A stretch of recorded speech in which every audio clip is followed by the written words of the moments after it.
খাবা আদা খাবা, আদা খাওয়া খুব ভালো, ঠান্ডা থাকবে না। আদা যদি খেতে পারো, এই তুমি কি খাও, কাঁচামরিচ গাছ খেও না। এদিকে আসো, এদিকে আসো, এদিকে আসো। আদা খাও, আদা খাও, আদা খাও, আদা খাও, আদা খাও ভালো।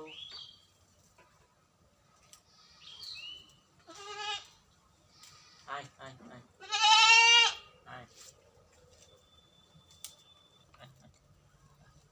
এই যে আদা খাও, আদা খাও, আদা খাও, আদা খাও, আদা খাও, আদা খাও, আদা খাও, আদা খাও, আদা খাও, আদা খাও।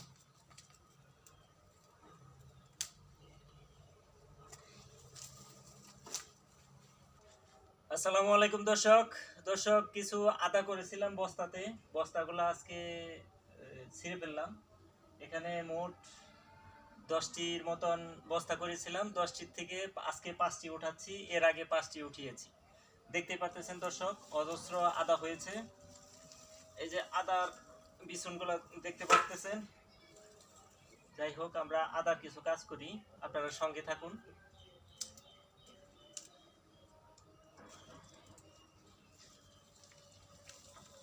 আদা আরো পরে উঠাতাম, কিন্তু শীত এসে গেছে, এখন বিভিন্ন ধরনের রোগ জীবাণু হতে পারে, এর আগে আমরা আদাগুলো তুলে ফেলতেছি।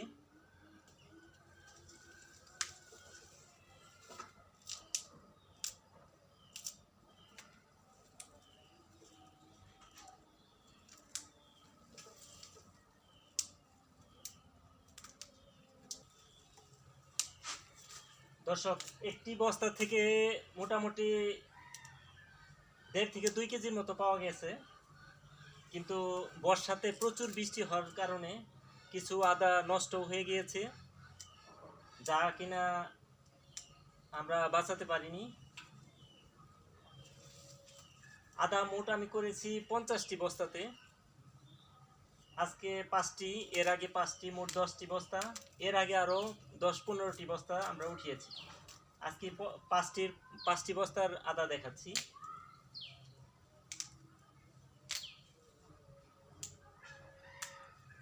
5টি বস্তা থেকে মোট 8 থেকে 10 কেজির মতন আদা আমরা পেয়েছি। আমার বিচুনটা ছিল খুব সুন্দর, এ কারণে আদা মোটামুটি ভালো হয়েছে।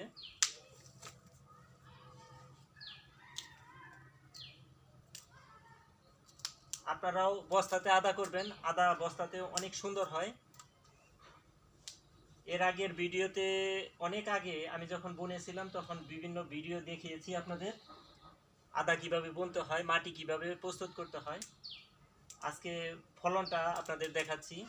আদা কিন্তু আরও পরে তোলার নিয়ম, কিন্তু আমি আগে তুলে ফেলতেছি, কারণ আমার কিছু ছত্রাকনাশক আক্রমণ করেছিল এবং কিছু পচন ধরেছিল পানি ঢোকার কারণে, যাতে করে আমি আগে ভাগে আদাগুলো তুলতেছি।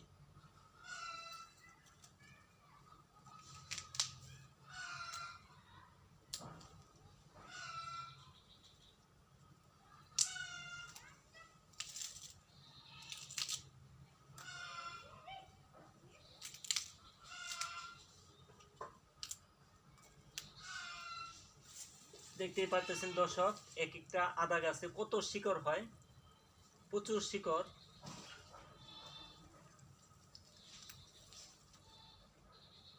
সেই রকম স্বাদ, সেই রকম গন্ধ, কিন্তু মাটি আছে দেখে আমি খেতে পারতেছি না, তাও একটু খেয়ে দেখাই। সেই রকম টেস্ট।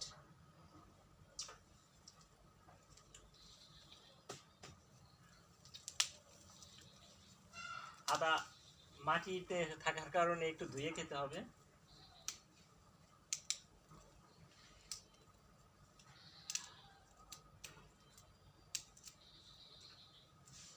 আদা করার জন্য খুব রোদের প্রয়োজন না, আবার খুব ছায়াযুক্ত জায়গাও দরকার না।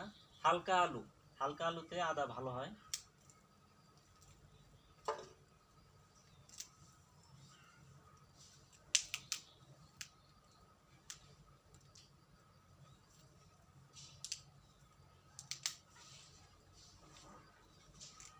যে অবস্থা, দাও বটি দিয়ে কাটতে হবে, কিন্তু আমি টেনে টেনে ছিটতেছি।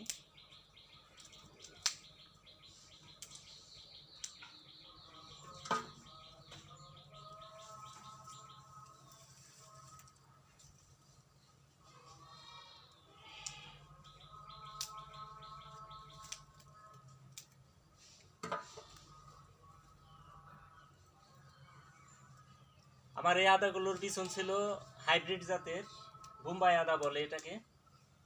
পরিপক্ক হতে পারিনি, তার আগে আমি কিন্তু তুলে ফেলতেছি। বারবার আমি ভিডিওতে বলতেছি আদার যাতে কোনো লস না হয়, সেক্ষেত্রে আমি একটু এই যে সাদা সাদা আদায় তুলে ফেলতেছি। আমার বস্তাতে পর্যাপ্ত পরিমাণে ছিদ্র ছিল, তারপরেও পচন দেখার কারণে আমি তাড়াতাড়ি আদাগুলো তুলে ফেলেছি।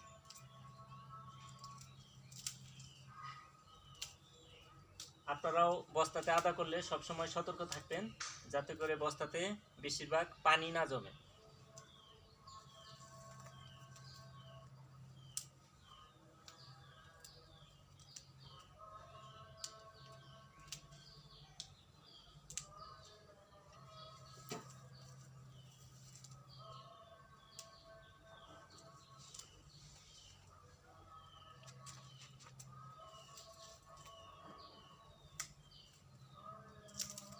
দর্শক, আজকে এ পর্যন্তই, বাকিটা অন্য সময় আপনাদের দেখাবো।